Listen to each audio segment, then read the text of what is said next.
Olá, você está no canal de leituras da Thelma.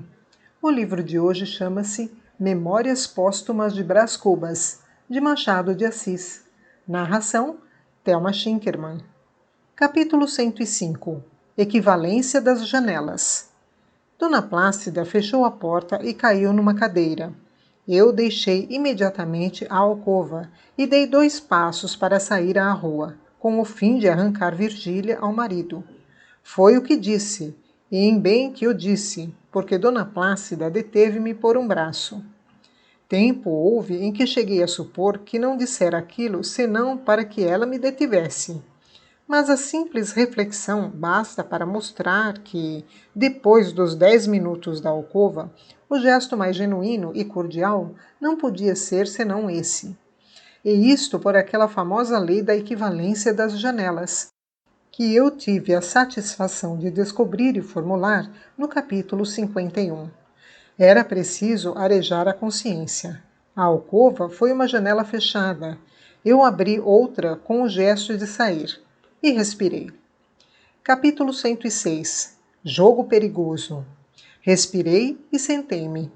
Dona Plácida atroava a sala com exclamações e lástimas.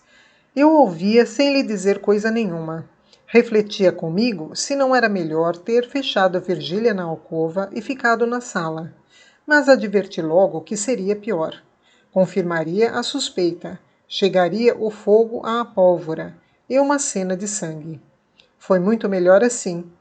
Mas depois? Que ia acontecer em casa de Virgília?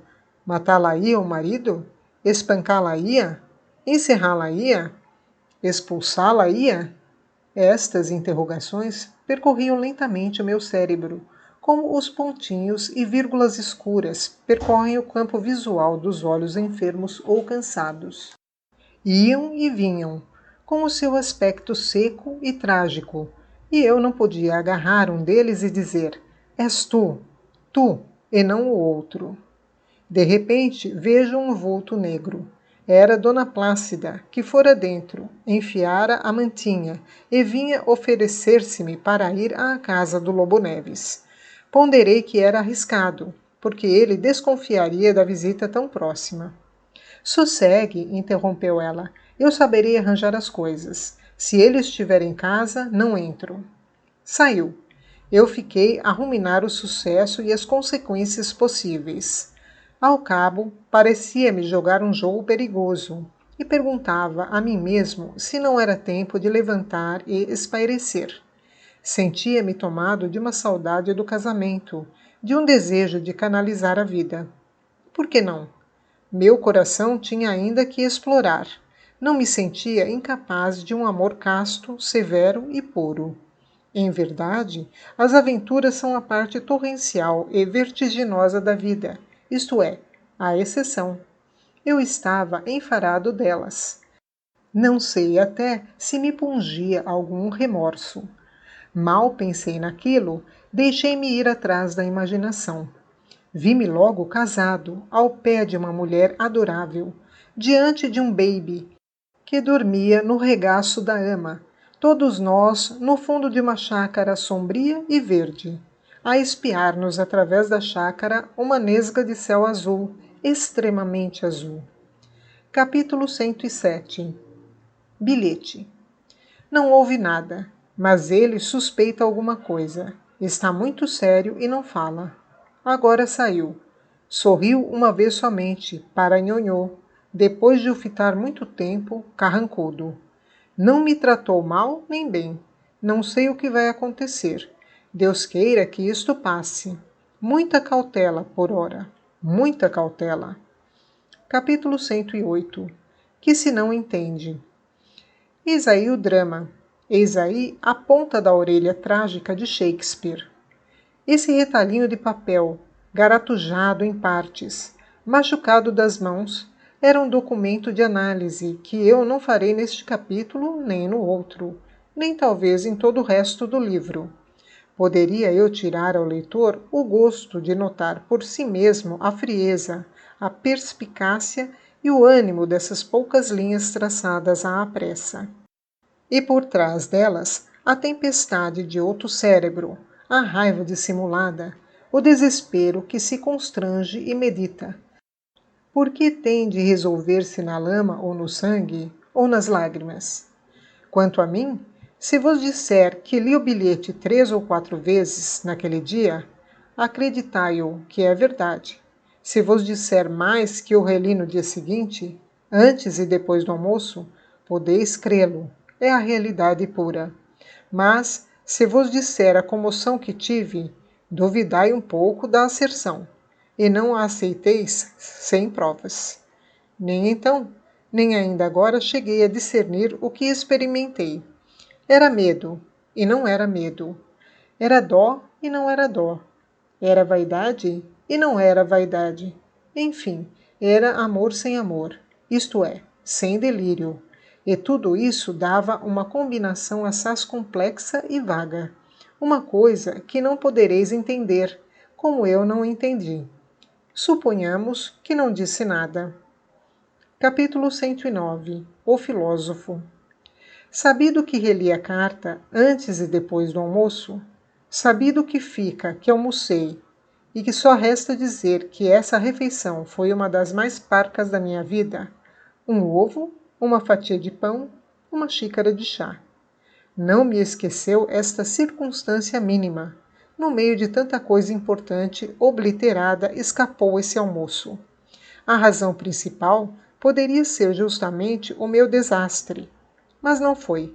A principal razão foi a reflexão que me fez o Quincas Borba, cuja visita recebi naquele dia. Disse-me ele que a frugalidade não era necessária para entender o humanitismo, e menos ainda praticá-lo. Que essa filosofia acomodava-se facilmente com os prazeres da vida, inclusive a mesa, o espetáculo e os amores, e que, ao contrário da frugalidade, podia indicar certa tendência para o ascetismo, o que era a expressão acabada de tolice humana. Veja São João, continuou ele, mantinha-se em gafanhotos, no deserto, em vez de engordar tranquilamente na cidade, e fez emagrecer o farisaísmo na sinagoga. Deus me livre de contar a história do Quincas Borba, que, aliás, ouvi toda naquela triste ocasião, uma história longa, complicada, mas interessante. E se não conto a história, dispenso-me outrossim de descrever-lhe a figura, aliás, muito diversa da que me apareceu no passeio público. Calo-me. Digo somente que se a principal característica do homem não são as feições, mas os vestuários, ele não era o Quincas Borba. Era um desembargador sem beca, um general sem farda, um negociante sem déficit. Notei-lhe a perfeição da sobrecasaca, a alvura da camisa, o asseio das botas. A mesma voz, roufenha outrora, parecia restituída à primitiva sonoridade. Quanto à gesticulação, sem que houvesse perdido a viveza do outro tempo, não tinha já a desordem. Sujeitava-se a um certo método. Mas eu não quero descrevê-lo. Se falasse, por exemplo, no botão de ouro que trazia ao peito e na qualidade do couro das botas, iniciaria uma descrição que omito por brevidade. Contentem-se de saber que as botas eram de verniz. Saibam mais que ele herdara alguns pares de contos de réis de um velho tio de Barbacena. Meu espírito, abre parênteses, permitam-me aqui uma comparação de criança, fecha parênteses. Meu espírito era naquela ocasião uma espécie de peteca. A narração do Quincas Borba dava-lhe uma palmada. Ele subia. Quando ia a cair, o bilhete de Virgília dava-lhe outra palmada. E ele era de novo arremessado aos ares. Descia. E o episódio do passeio público recebia-o com outra palmada, igualmente rija e eficaz. Cuido que não nasci para situações complexas. Esse puxar e empuxar de coisas opostas desequilibrava-me.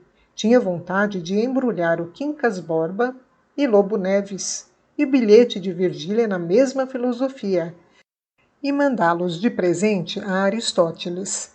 Contudo, era instrutiva a narração do nosso filósofo. Admirava-lhe, sobretudo, o talento de observação com que descrevia a gestação e o crescimento do vício, as lutas interiores, as capitulações vagarosas, o uso da lama.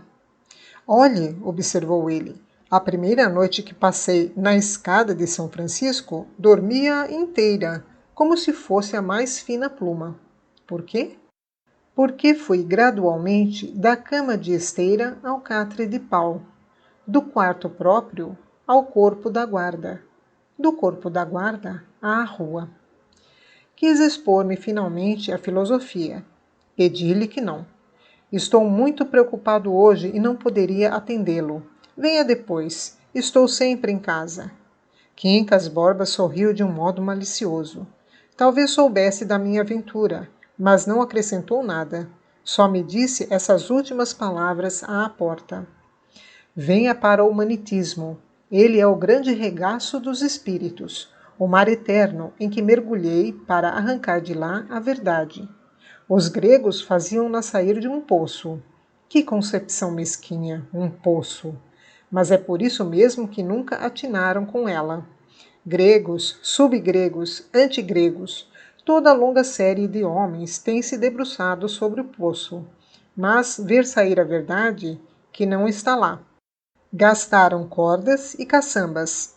Alguns, mais afoitos, desceram ao fundo e trouxeram um sapo. Eu fui diretamente ao mar. Venha para o humanitismo. Capítulo 110. 31.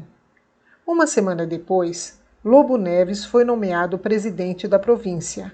Agarrei-me à esperança da recusa, se o decreto viesse outra vez datado de 13. Trouxe, porém, a data de 31.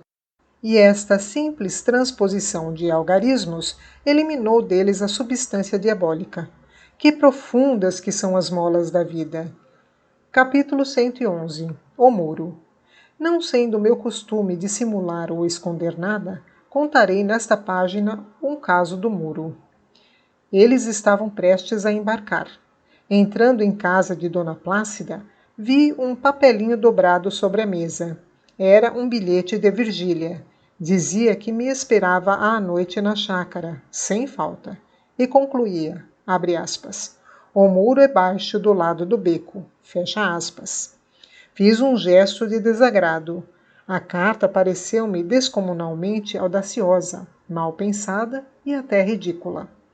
Não era só convidar o escândalo, era convidá-lo de parceria com a risota. Imaginei-me assaltar o muro, embora baixo e do lado do beco. E, quando ia a galgá-lo, via-me agarrado por um pedestre de polícia, que me levava ao corpo da guarda. O muro é baixo. E que tinha que fosse baixo? Naturalmente, Virgília não soube o que fez. Era possível que já estivesse arrependida. Olhei para o papel. Um pedaço de papel amarrotado, mas inflexível. Tinha comichões de o rasgar, em 30.000 pedaços, e atirá-los ao vento, como o último despojo da minha aventura. Mas recuei a tempo. O amor próprio, o vexame da fuga, a ideia do medo. Não havia remédio senão ir. Diga-lhe que vou. Aonde? Perguntou Dona Plácida. Onde ela disse que me espera. Não me disse nada. Nesse papel. Dona Plácida arregalou os olhos. Mas esse papel, achei-o hoje de manhã nessa sua gaveta e pensei que... Tive uma sensação esquisita. Reli o papel. Mirei-o. Remirei-o. Era, em verdade, um antigo bilhete de Virgília, recebido no começo dos nossos amores. Uma certa entrevista na chácara, que me levou efetivamente a saltar o muro, um muro baixo e discreto. Guardei o papel e tive uma sensação esquisita.